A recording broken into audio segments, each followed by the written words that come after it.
ಎಲ್ಲರಿಗೂ ಶುಭ ಸಂಜೆ. ಇವತ್ತು ನಮ್ಮ ಮಾವನವರ ಮನೆಯಲ್ಲಿ ವಿಶೇಷವಾಗಿ ಗಣಪತಿ ಹೋಮ ಮತ್ತು ನವಗ್ರಹ ಶಾಂತಿ ಹೋಮ ಬೆಳಗ್ಗೆಯಿಂದ ತುಂಬ ವ್ಯವಸ್ಥಿತವಾಗಿ ಎಲ್ಲ ಋತ್ವಿಜರ ಮತ್ತು ಬಂಧು ಬಾಂಧವರ ಸಹಕಾರದೊಂದಿಗೆ ಚಂದವಾಗಿ ನಡೆದಿದೆ. ಇದೇ ಸಂದರ್ಭದಲ್ಲಿ ನಮ್ಮ ಮಾವ ಮತ್ತು ಭಾವನವರ ಇಚ್ಛೆಯಂತೆ ನಮ್ಮ ಭಾಗದ ವಿಶೇಷ ಕಲೆ ತಾಳಮದ್ದಲೆ ಎನ್ನುವೊಂದು ನಡೆಸ್ಕೊಡ್ಬೇಕು ಅಂತ ನಮ್ಮ ಊರಿನ ಹಿರಿಯರಾದ ಶ್ರೀಯುತ ಗಣಪತಿ ಎಮ್ಮೆನವರಲ್ಲಿ ಕೇಳಿಕೊಂಡಾಗ ಅವರು ತುಂಬ ಪ್ರೀತಿಯಿಂದ ಈ ಒಂದು ಸ್ಥಳೀಯ ತಂಡದ ಜೊತೆಗೆ ಒಂದು ಶ್ರೀಕೃಷ್ಣ ಸಂಧಾನ ಈ ಪ್ರಸಂಗವನ್ನು ಇವತ್ತು ತಾಳಮದ್ದಲೆ ಪ್ರಸಂಗವನ್ನು ಇಲ್ಲಿ ಆಯೋಜನೆ ಮಾಡಲಾಗಿದೆ. ಈ ಕಾರ್ಯಕ್ರಮಕ್ಕೆ ಬಂಧುಗಳಾದ ತಾವೆಲ್ಲರೂ ಸಹ ಇಲ್ಲಿದ್ದೀರಿ. ನಿಮಗೆಲ್ಲರಿಗೂ ಸಹ ಮೊದಲಿಗೆ ಸ್ವಾಗತವನ್ನು ಕೋರ್ತಾ ಈ ವಿಶೇಷ ಪ್ರಸಂಗದ ಮುಖೇನ ನಮಗೆ ಶ್ರೀಕೃಷ್ಣ ಸಂಧಾನದ ವಿವಿಧ ಆಯಾಮಗಳನ್ನು ನಮ್ಮ ಮುಂದೆ ಇಡಲು ಮುಂಬೇಳದಲ್ಲಿ ಭೀಮನಾಗಿ ಶ್ರೀಯುತ ಎಲ್ ಗಣಪತಿರಾವ್ ಅವರು ಬಂದಿದ್ದಾರೆ. ಅವರಿಗೆ ಎಲ್ಲರ ಪರವಾಗಿ ಹಾರ್ದಿಕ ಸ್ವಾಗತ. ದ್ರೌಪದಿಯಾಗಿ ಶ್ರೀ ಗಣಪತಿ ಶರ್ಮಾ ಇಡ್ವಾಣಿ ಇವರಿಗೂ ಸಹ ಸ್ವಾಗತ. ಕೃಷ್ಣನ ಪಾತ್ರದಲ್ಲಿ ಶ್ರೀ ಪ್ರಕಾಶ್ ಹೆಗಡೆ ತಾಳ್ಗೋಡು ಇವರು ನಮ್ಮ ಕುಟುಂಬದ ತುಂಬ ವಿಶ್ವಾಸಿಗರು, ನೆಂಟರು ಹೌದು. ಅವರು ಸಹ ಇವತ್ತು ನಮ್ಮ ಈ ತಾಳಮದ್ದಲೆ ಕಾರ್ಯಕ್ರಮದಲ್ಲಿ ಬಂದು ಅವರ ಅರ್ಥಗಾರಿಕೆಯನ್ನು ತೋರಿಸುತ್ತಿದ್ದಾರೆ. ಅವರಿಗೆ ಎಲ್ಲರ ಪರವಾಗಿ ಸ್ವಾಗತವನ್ನು ಕೊಡ್ತಾ ಇದ್ದೀನಿ. ಧರ್ಮರಾಯನ ಪಾತ್ರದಲ್ಲಿ ಶ್ರೀಯುತ ಪ್ರಸನ್ನ ಕೊಡಚಿಗಾರ್ ಇಡ್ವಾಣಿ ಇವರಿಗೆ ಸ್ವಾಗತವನ್ನು ಕೊಡ್ತಾ ಇದ್ದೀನಿ. ಹಾಗೆ ವಿದುರನ ಪಾತ್ರದಲ್ಲಿ ತುಂಬ ಯುವತಿಯಾಗಿ ಯಕ್ಷಗಾನ ಕ್ಷೇತ್ರದಲ್ಲಿ ತಮ್ಮ ವಿದ್ವತ್ಪೂರ್ಣ ಮಾತುಗಳ ಮೂಲಕ ಮತ್ತು ಸಂಗೀತ ಕ್ಷೇತ್ರದಲ್ಲೂ ಸಹ ಸಾಕಷ್ಟು ಅನುಭವ ಹೊಂದಿರತಕ್ಕಂಥ ಕುಮಾರಿ ಶ್ರೇಯಾ ಹೆಗಡೆ ತಾಳ್ಗೋಡು ಇವರು ಸಹ ಗಮನಿಸಿದ್ದೀರಿ. ತಮಗೂ ಸಹ ಎಲ್ಲರ ಪರವಾಗಿ ಸ್ವಾಗತವನ್ನು ಕೊಡ್ತೀವಿ. ಹಾಗೆ ನಮ್ಮ ಕಾಳಮಂಜಿಯ ಹೆಮ್ಮೆ ಕಾಳಮಂಜಿಯನ್ನು ಬೆಂಗಳೂರು ಮತ್ತು ಇತರ ಕರ್ನಾಟಕದ ಇತರ ಭಾಗಗಳಿಗೆ ತಾಳಮದ್ದಲೆಯ ಮೂಲಕ ತೆಗೆದುಕೊಂಡು ಹೋಗ್ತಾ ಇರ್ತಕ್ಕಂಥ ಶ್ರೀಯುತ ಚಂದನ್ ಕಲಾಹಂಸ ಇವರು ಇವತ್ತು ಕೌರವನ ಪಾತ್ರದಲ್ಲಿ ನಮ್ಮೆಲ್ಲರನ್ನು ಸಹ ರಚಿಸಲಿದ್ದಾರೆ. ಅವರಿಗೆ ಸ್ವಾಗತವನ್ನು ಕೊಡ್ತೇನೆ. ಹೀಗೆಲ್ಲ ಈ ತಾಳಮದ್ದಲೆಗೆ ವಿಶೇಷ ಅದರ ಏನು ಕೌಶಲ್ಯ ಎಲ್ಲರಿಗೂ ತಲುಪಬೇಕು ಅಂತಂದರೆ ಅಲ್ಲಿ ಭಾಗವತರು ಮತ್ತು ಮದ್ದಳೆಯ ಚಾಕಚಕ್ಯತೆ ಬಹಳ ಮುಖ್ಯ. ಈ ಭಾಗವತರಾಗಿ ಶ್ರೀಯುತ ಭಾರ್ಗವ ಹೆಗಡೆ ಕೇಳದ ಸಲ ಇವರು ಮುಂದಿನ ಹಂತದಲ್ಲಿ ಬರಲಿದ್ದಾರೆ. ಮದ್ದಳೆಗಾರನಾಗಿ ನಮ್ಮ ಭಾಗದ ಹೆಮ್ಮೆ ಶರತ್ ಹೆಗಡೆ ಜನತೆ ಇವರು ಇದ್ದಾರೆ. ಅವರಿಗೂ ಸಹ ಎಲ್ಲರ ಪರವಾಗಿ ಸ್ವಾಗತವನ್ನು ಕೊಡ್ತೇನೆ. ಹಾಗೆ ಪೌರೋಹಿತ್ಯದಲ್ಲೂ ಮತ್ತು ನಮಗೂ ಸಹ ಈ ಮಟ್ಟದ ಪರಿಚಯ ಇರಲಿಲ್ಲ. ರಾಘವೇಂದ್ರ ಹೆಗಡೆಯವರು ತುಂಬ ಅದ್ಭುತವಾಗಿ ಈಗ ನಮಗೆ ಅವರ ಭಾಗವತಿಕೆಯನ್ನು ತೋರಿಸಿದ್ದಾರೆ. ಅವರು ಸಹ ಇವತ್ತು ಭಾಗವತಿಕೆಯಲ್ಲಿ ಇರಲಿದ್ದಾರೆ. ಅವರಿಗೂ ಸಹ ಎಲ್ಲರ ಪರವಾಗಿ ಹಾರ್ದಿಕ ಸ್ವಾಗತವನ್ನು ಕೊಡ್ತಾ ತುಂಬ ವಿಶೇಷವಾಗಿ ಇವತ್ತು ನಮ್ಮೆಲ್ಲರ ಕರೆಗೆ ತಾವೆಲ್ಲರೂ ಬಂದು ಈ ತಾಳಮದ್ದಲೆ ಕಾರ್ಯಕ್ರಮವನ್ನು ನಡೆಸ್ಕೊಳ್ಬೇಕು ಅಂತ ನಿಮ್ಮಲ್ಲಿ ಮತ್ತೊಮ್ಮೆ ಕೇಳ್ಕೊಳ್ತಾ ನೆರೆದಿರ್ತಕ್ಕಂಥ ಎಲ್ಲ ನೆಚ್ಚಿನ ಬಂಧು ಬಾಂಧವರಿಗೆ ಸ್ವಾಗತವನ್ನು ಕೊಡ್ತೇನೆ. ಧನ್ಯವಾದಗಳು. ಇಂದಿನಗೆ ತಲವಾಗಿ ಪರಮಾನಂದ ಭಕ್ತಿಯೋಳು ಅಚಲ ಧ್ಯಾನಿಸಿ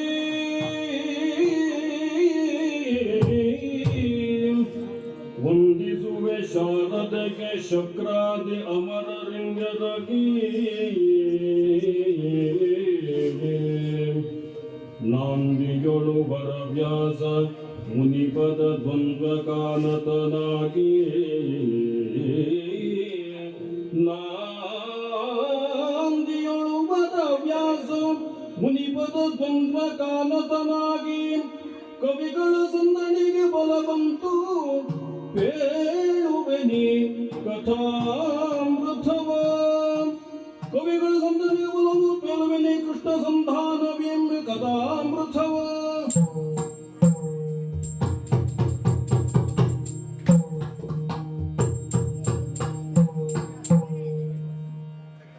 ದಾಯ ಭಾಗದೊಳೈದು ಗ್ರಾಮವಂತನಗೆ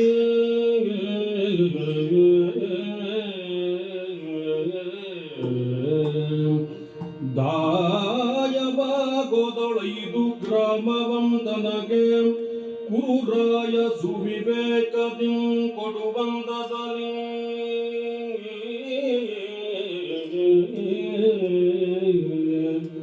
ಕುರುರಾಯ ಸುವಿವೇಕದಿ ಕೊಡುವಂದದಲ್ಲಿ ಕೃಷ್ಣರಾಯ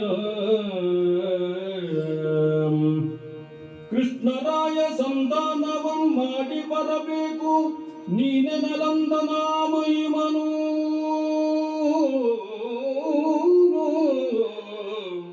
ಆ ಆ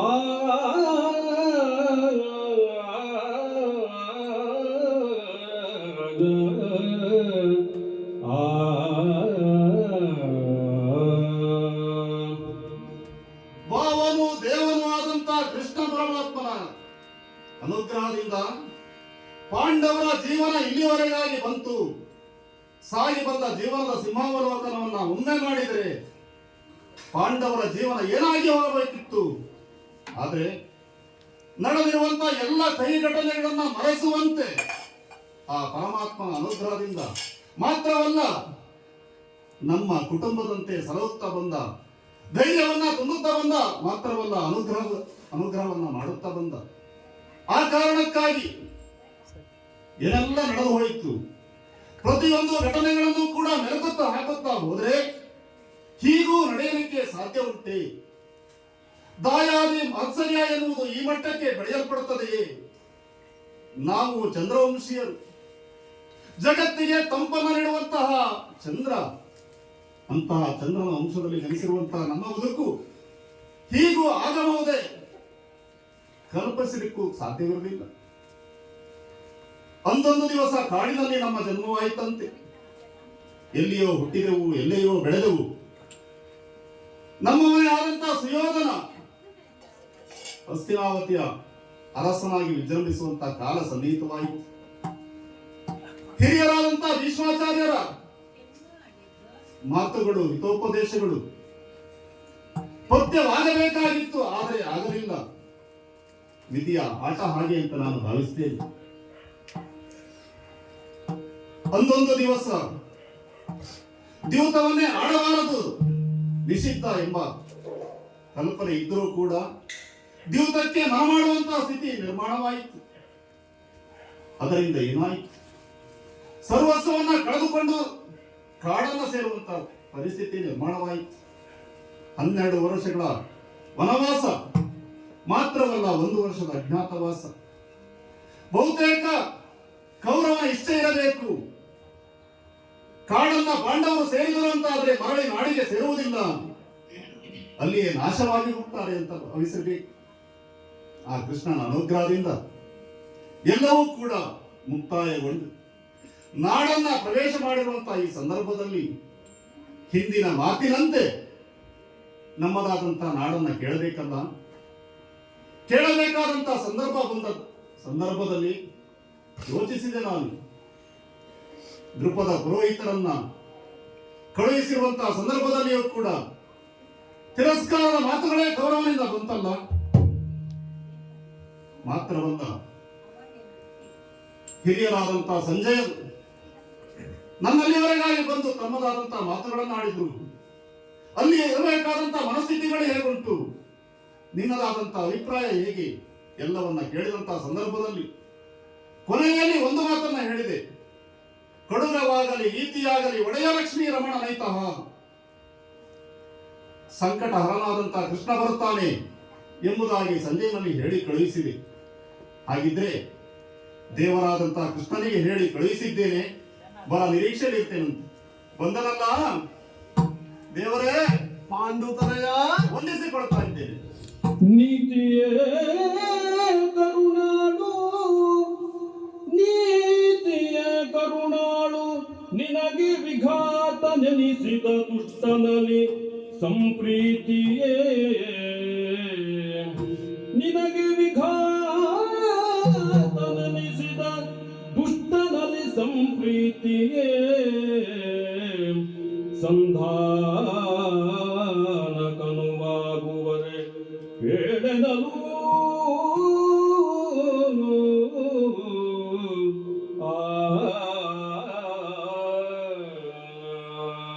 ಕೃಷ್ಣ ಯುಧಿಷ್ಠಿರ, ಮನದ ಸಂಕಲ್ಪದಂತೆ ಹ ತಮ್ಮ ಆಗಮನ ಆಗ್ತಾ ಇದೆ. ಹೌದು, ಬರಬೇಕು ಅಂತ ಹೇಳಿ ಕಳಿಸಿದ್ದೆ ನೀನು ಅಂತ ಆದ್ಮೇಲೆ ಹಾ, ತಡ ಮಾಡುವ ಸಂದರ್ಭ ಇಲ್ಲ. ಪಾಂಡವರನ್ನ ಕೃಷ್ಣ ಭೇಟಿ ಆಗ್ತಾನೆ, ಮಾತನಾಡ್ತಾನೆ ಅಂತ ಅದರಲ್ಲಿ ವಿಶೇಷ ಅಲ್ಲ. ಹ ವಿಶೇಷವಾದಂತ ಮಾತುಕತೆ ಉಂಟು. ಯಾವ್ದಪ್ಪ ಕೇಳಿದ್ದೇವೆ, ಹ. ಆದ್ರೂ ಕೂಡ ಹಾ, ಪಾಂಡುರಂಗನ ಬಾಯಿಂದ ಬಂದ್ರೆ ನಮಗೆ ಸ್ಪಷ್ಟವಾಗಿ ಅದ್ರ ಬಗ್ಗೆ ಅರಿವು ಮೂಡಿತು ಎಂಬುದಕ್ಕಾಗಿ ಕೇಳ್ತಾ ಇರೋದು. ಕೃಷ್ಣ ಏನಪ್ಪ? ಕೃಷ್ಣ ಹ. ಪಾಂಡವರ ಜೀವನದ ಏಳುಗತಿಗಳನ್ನು ಹ. ಅಥವಾ ಅಧೋಗತಿಗಳನ್ನು ಹ. ನಿರ್ಧರಿಸಬೇಕಾದವ ಕೃಷ್ಣ ಅಂತ ನಾವು ನಂಬಿಕೊಂಡವರು, ಹ. ಅದರಂತೆ ನಡೆದುಕೊಂಡು ಬಂದವರು. ಹ. ನಿನ್ನ ಅನುಗ್ರಹದಿಂದ ಹ. ಒಂದು ದಾರಿಯಲ್ಲಿ ಮುಂದೆ ಹೋಗುತ್ತಾ ಇದ್ದೇವೆ. ಹ. ವನವಾಸವು ಅಜ್ಞಾತವಾಸವು ಅನಿರೀಕ್ಷಿತವಾದರೂ ಕೂಡ ಹ. ಸುಸೂತ್ರವಾಗಿ ಪೂರ್ಣಗೊಳಿಸಿದ್ದೇವೆ ಎಂಬ ಸಮಾಧಾನ ಒಂದು ಕಡೆಯಲ್ಲಿ ಹೌದು.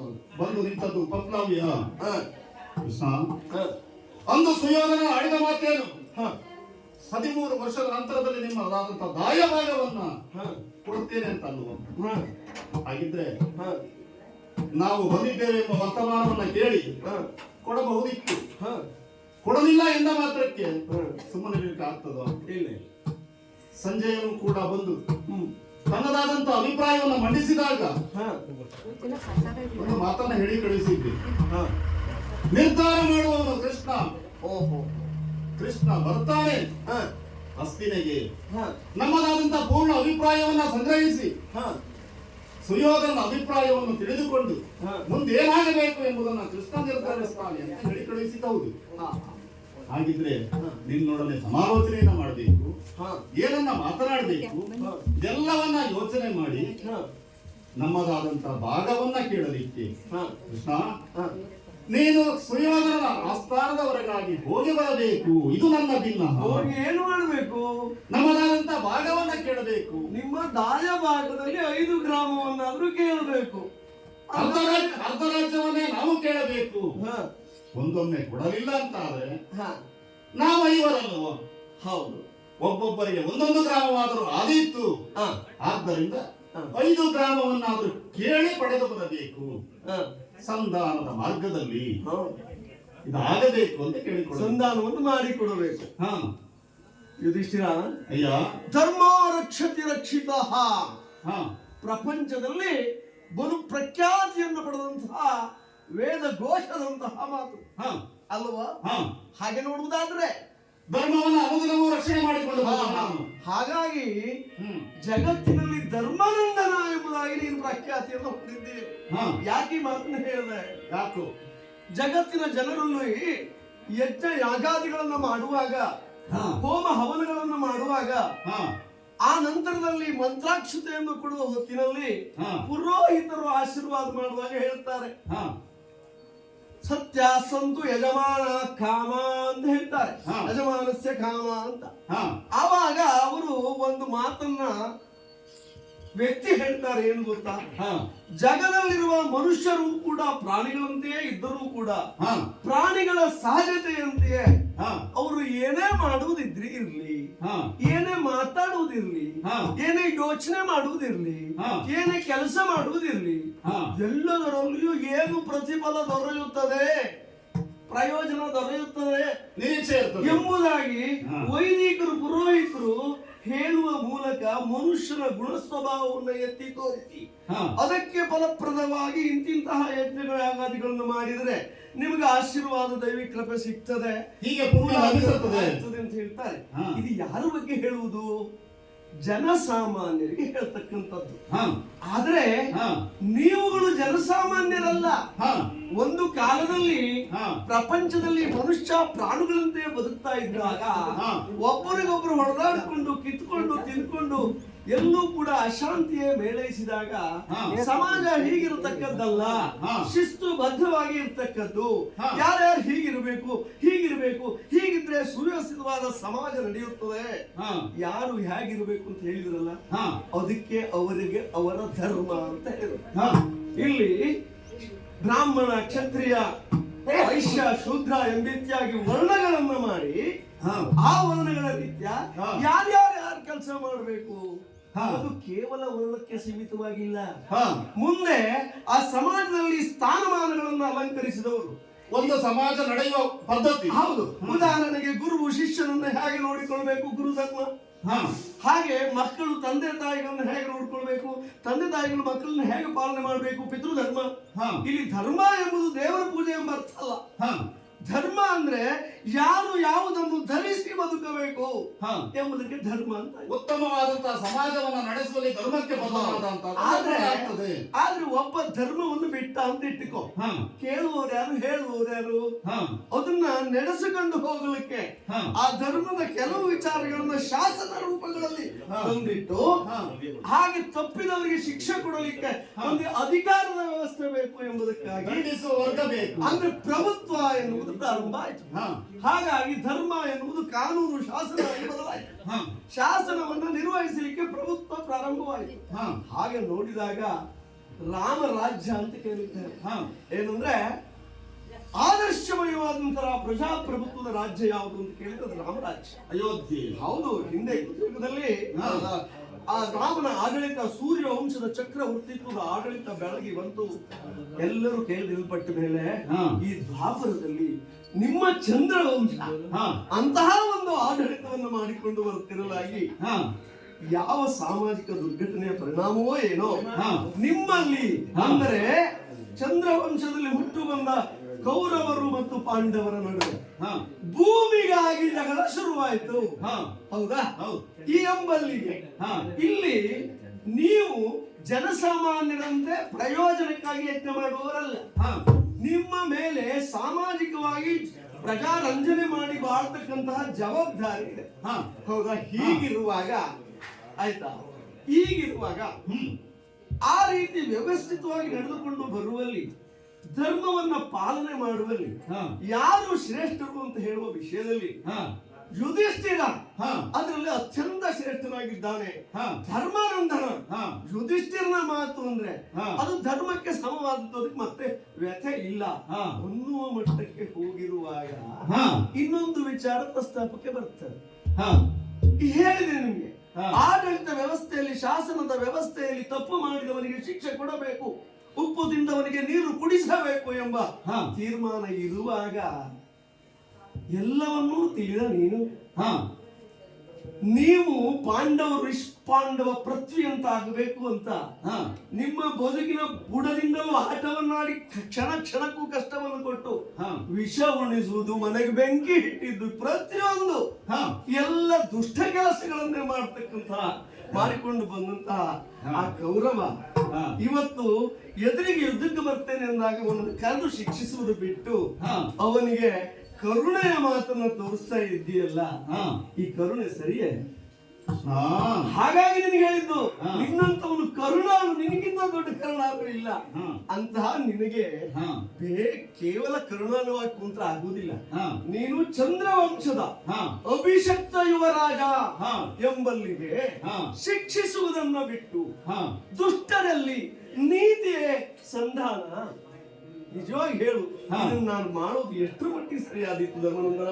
ಜನ ಇದನ್ನು ಮೆಚ್ಚುತ್ತಾರೆ, ಹಾಗೆ ಮಾಡಬಹುದೇ? ಕೃಷ್ಣ. ಇದೇ ನಿನಗೆ ಕೃಷ್ಣ. ಹಾ.